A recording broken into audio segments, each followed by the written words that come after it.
Hello दोस्तों, welcome back to my YouTube channel. दोस्तों, आज इस वीडियो में मैं बताने वाला हूं कि आप कैसे एससी का सर्टिफिकेट अप्लाई कर सकते हैं, वो भी घर बैठे अपने मोबाइल से। और इसके साथ ये भी बताऊंगा क्या क्या डॉक्यूमेंट आप लगाए जिससे आपका फॉर्म भी रिजेक्ट नहीं होगा।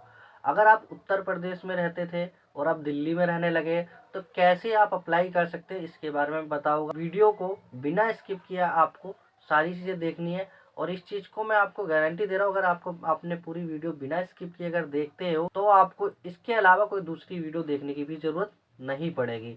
आपके सारे जो भी क्वेश्चन क्वेरी रहेगी सारे मैं क्लियर कर दूंगा। फिर भी 1% अगर कोई ऐसी चीज़ जो आपको समझ में नहीं आती तो उसके लिए आप मुझे कमेंट कर सकते हैं। तो वीडियो को ज़्यादा बड़ा ना करते हुए तो हम स्टार्ट करते हैं अपनी वीडियो को।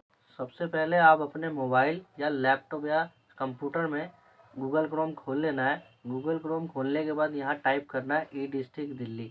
जैसे ही आप ई डिस्ट्रिक्ट दिल्ली टाइप कर देते हैं उसके बाद यहाँ आपको इसे सर्च कर लेना है। सर्च करने के बाद आप ई डिस्ट्रिक्ट के ऑफिशियल पेज पे चले आते हैं। इसके बाद आप देखेंगे ई डिस्ट्रिक्ट दिल्ली से आपको क्लिक कर देना है।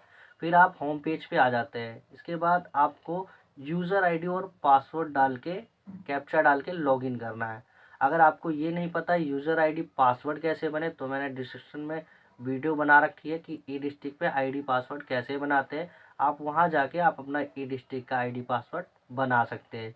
फिर उसके बाद आप अप्लाई कर सकते हैं। और एक बात का ध्यान रखिए, अगर माइनर है तो माइनर में आपको प्रोफाइल अटैच करना होगा, फादर या मदर, क्योंकि 18 साल से अगर कम है तो उसमें आपको प्रोफाइल अटैच करके अप्लाई करना होगा। अगर वो भी जानना है तो आप कमेंट में आप मुझे बता देना, उसकी भी वीडियो मैं आपको प्रोवाइड कर दूंगा। तो इसी के साथ दोस्तों हम यूज़र आईडी और पासवर्ड और कैप्चा डाल के यहाँ ओपन कर लेना है।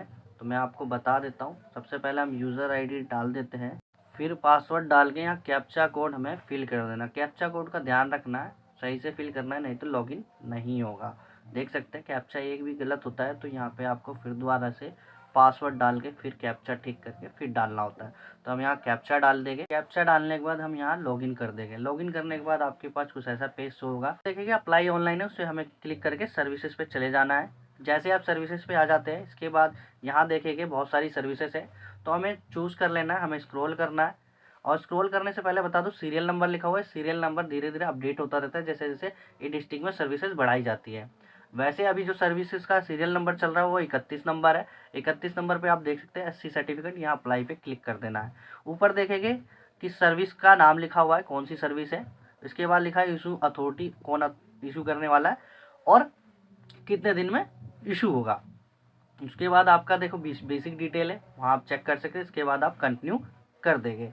जैसे ही आप कंटिन्यू कर देते हैं, कंटिन्यू करने के बाद बेसिक डिटेल तो ऊपर आती है। उसके बाद आप नीचे देखेंगे तो यहाँ फॉर्म फिलअप करने वाला ऑप्शन खुल जाता है। इसके अंदर हमें स्टेप बाय स्टेप मैं आपको नंबर वाइज बताऊंगा क्या क्या फिल करना है। ठीक है, आपको उसी तरीके से फिल करना है, इसके अंदर कोई भी चेंज नहीं करना है। तो ध्यान से देखिएगा। अप्लाइंग फॉर विच स्टेट, आपका सर्टिफिकेट जिसके बिहाफ पे होगा वही स्टेट चूज करना है। चाहे आप बिहार से बिलोंग करते हो, बिहार अगर आपका है तो बिहारी उसमें सिलेक्ट करना है। अगर आप उत्तर प्रदेश से तो यहाँ उत्तर प्रदेश सिलेक्ट करना है। ठीक है, अगर आप दिल्ली से तो यहाँ दिल्ली भी सिलेक्ट कर सकते हैं। इसके बाद रिलीजन चूज करना है, जो भी रिलीजन है वहाँ से चूज कर लेना है। इसके बाद थर्ड नंबर जो है उसके अंदर कास्ट, कौन सी कास्ट है, जो कास्ट है इसके अंदर आप सिलेक्ट कर सकते हैं। देख सकते हैं एससी कास्ट में जितनी भी कास्ट है सारी है, यहाँ से हम चूज कर लेंगे। इसके बाद चौथा का ए जो ऑप्शन है, इसके अंदर पूछा गया है क्या आप 1951 से पहले दिल्ली में रह रहे हैं या नहीं। तो अगर आप नहीं रह रहे तो नो पे करना है, नो पे ही करना है, क्योंकि माइग्रेट, अगर आप उत्तर प्रदेश है तो माइग्रेट पे यस करना है। बी कॉलम है उसमें यस करना है। ऊपर ध्यान देंगे ए बी में एक में नो होगा, एक में एस होगा। ठीक है, तभी फॉर्म आगे बढ़ेगा। तो आपको ये दोनों चीज़ों को ध्यान रखना है। इसके बाद नेक्स्ट पूछा गया है name of the state from which migrated, मतलब आप कौन से स्टेट से माइग्रेट हुए। तो यहाँ पे जिस भी स्टेट से आप माइग्रेट हुए, चाहे आप उत्तर प्रदेश चाहे बिहार, चाहे जिस स्टेट से, तो यहाँ माइग्रेटेड आपको डाल देना है, वो स्टेट यहाँ से चूज कर लेना। एक चीज़ का और ध्यान रखना है, अगर आप वहाँ अप्लाइंग फॉर विच में जो स्टेट डाल रहे हैं वही स्टेट यहाँ भी डालना है। यहाँ कोई चेंज नहीं है। आपसे 3 जगह स्टेट के बारे में पूछा जाएगा, तीनों जगह आपको सेम स्टेट चूज कर लेना। इससे आपको आसानी होगी, आपको कोई दिक्कत नहीं होगी कोई और चीज़ समझने के लिए। आप इतना याद रखना कि जो आपने स्टेट ऊपर डाला हुआ है अप्लाइंग फॉर विच में वही तीनों कॉलम में डाल देना है। इसके बाद आपको नेक्स्ट कॉलम में पूछा गया serial number of the caste in notification for Delhi, मतलब दिल्ली के अंदर ये जो कास्ट है किस सीरियल नंबर पे आती है। तो इसको कैसे पता करें, इसको पता करने का सिंपल सा तरीका है दोस्तों, गूगल क्रोम पे आपको जाना है, गूगल क्रोम पे टाइप करना है Delhi SC serial number PDF. ये आप टाइप करेंगे तो आपको एक पीडीएफ मिल जाएगा, जिस पीडीएफ के अंदर आप अपने कास्ट में कौन से सीरियल नंबर पे दिल्ली के अंदर आता है वो वहाँ से देख सकते हैं। अगर आपको सीरियल नंबर का पीडीएफ ढूंढने में कोई परेशानी हो रही है तो उसके लिए भी कोई दिक्कत नहीं है, आपको मैंने डिस्क्रिप्शन में लिंक दे दिया है, वहाँ से डाउनलोड करके आप सीरियल नंबर देख सकते हैं। तो यहाँ हम पहले सीरियल नंबर डाल देते हैं। इसके बाद जो नेक्स्ट कॉलम है इसके अंदर पूछा गया है ये जो कास्ट सर्टिफिकेट है ये जिस स्टेट से बना है उस स्टेट में कौन से सीरियल नंबर में आता है।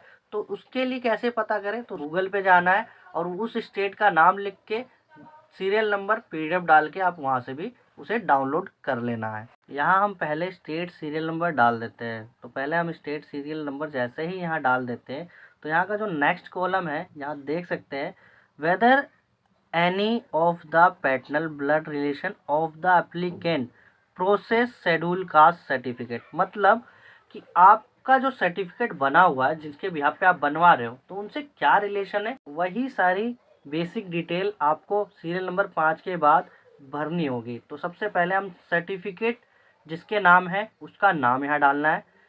रिलेशन विथ एप्लीकेंट, यहाँ से रिलेशन चूज कर लेना, जिस भी रिलेशन में है यहाँ रिलेशन आपको चूज कर लेना है। अगर आप डिजिटल अपना सर्टिफिकेट करा रहे हैं तो उस बेस पे आपको यहाँ सेल्फ चूज करना है।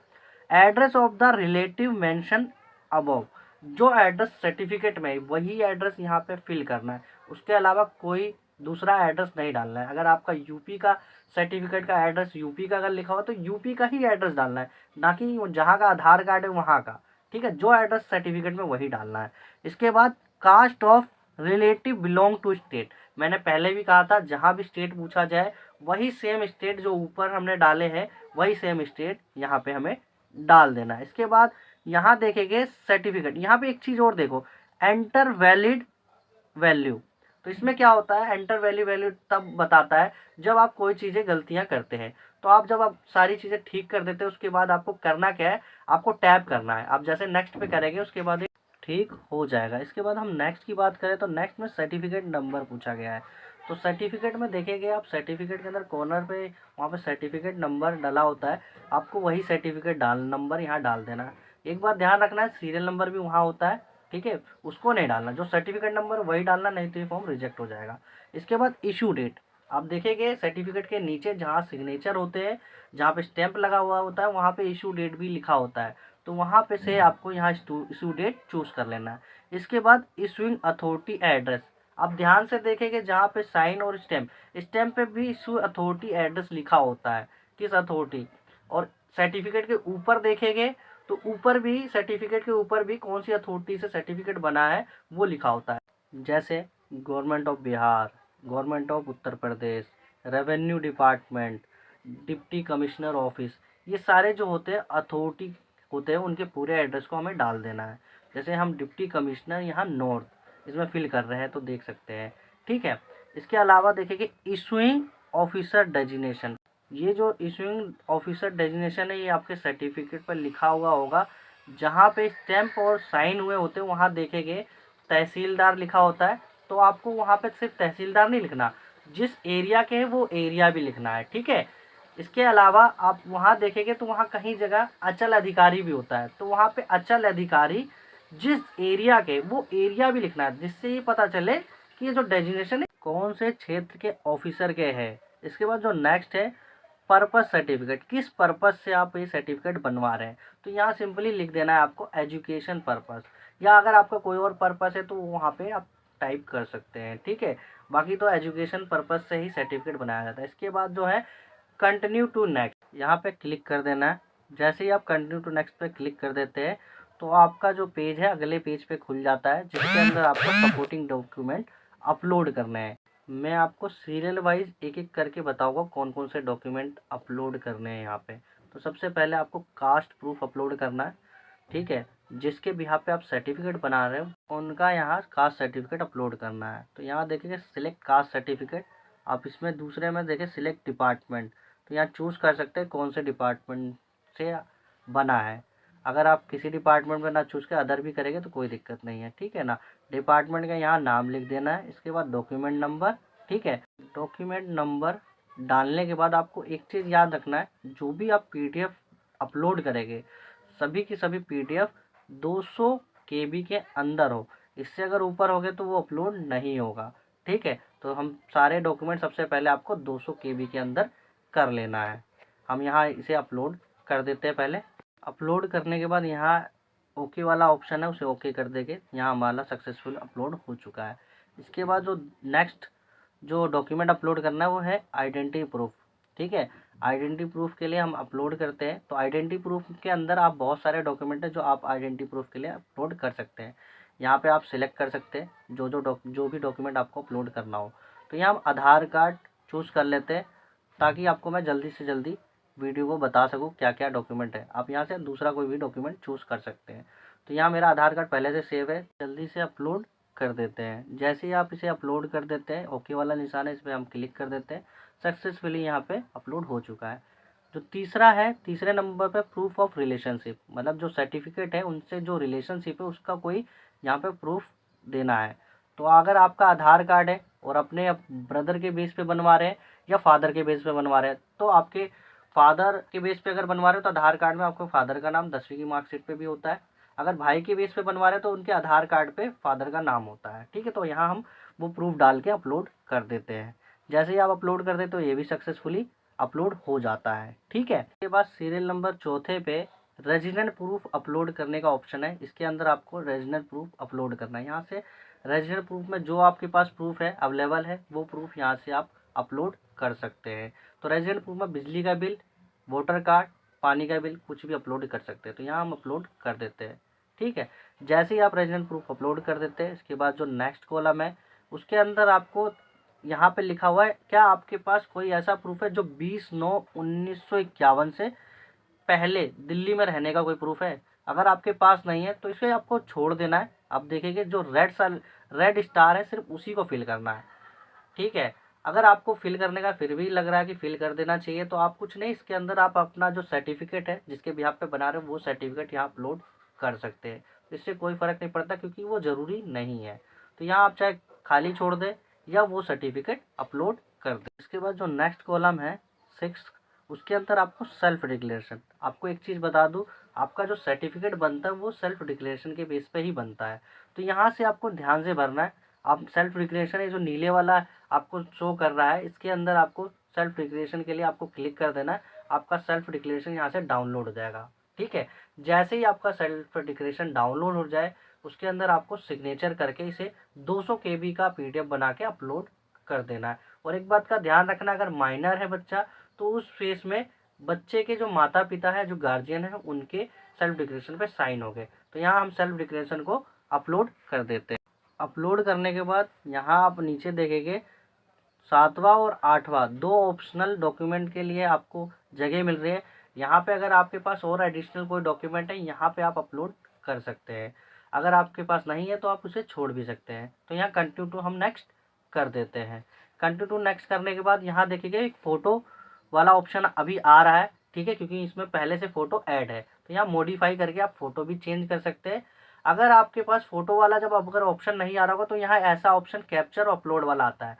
तो यहाँ से आपको अपलोड कर देना है। आपको एक बात याद रखना है कि फ़ोटो का जो साइज़ है वो 50 KB से कम होना चाहिए। 50 KB से अगर ज़्यादा होगा तो फ़ोटो अपलोड नहीं होगी।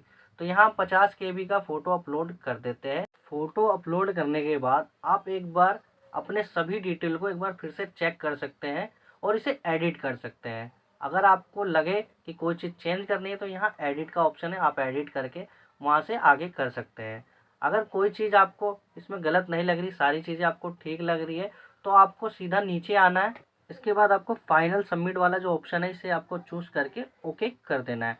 जैसे ही आप फाइनल सबमिट करते हैं वैसे ही आपके मोबाइल नंबर और आपके रजिस्टर्ड ईमेल नंबर पर 5 अंकों का OTP आ जाता है। जैसे ही उस OTP को यहाँ आप डाल देंगे, OTP डालने के बाद आपका सक्सेसफुली आपको एक मैसेज आ जाएगा और आपके पास प्रिंट करने के लिए एक्नॉलेजमेंट स्लिप आ जाएगा। उसे आपको प्रिंट कर लेना है और जो जो डॉक्यूमेंट आपने लगाए हैं वो सारे डॉक्यूमेंट आपको स्टेपल कर लेना है। इसके बाद 1 वीक के अंदर, मतलब 1 हफ्ते के अंदर आपको सारे डॉक्यूमेंट को एसडीएम ऑफिस में वेरिफिकेशन कराने के लिए लेके चले जाना है। आपका जैसे ही वेरिफिकेशन वहाँ हो जाता है तो 15 दिन के अंदर आपका जो सर्टिफिकेट है वो बनकर आप ऑनलाइन उसे डाउनलोड कर सकते हैं। और अगर ऑनलाइन डाउनलोड कैसे करें वो चीज़ जानना है तो आप मेरे डिस्क्रिप्शन में वीडियो है, वहाँ से जाके डाउनलोड करना भी सीख सकते हैं। तो आशा करता हूँ दोस्तों वीडियो आप लोगों को अच्छी लगी होगी। अगर दोस्तों वीडियो अच्छी लगी होगी तो वीडियो को लाइक कर दे, और अगर मेरे चैनल पर पहली बार है तो मेरे चैनल को सब्सक्राइब कर दे। इसी के साथ मिलते हैं अपनी नेक्स्ट वीडियो में।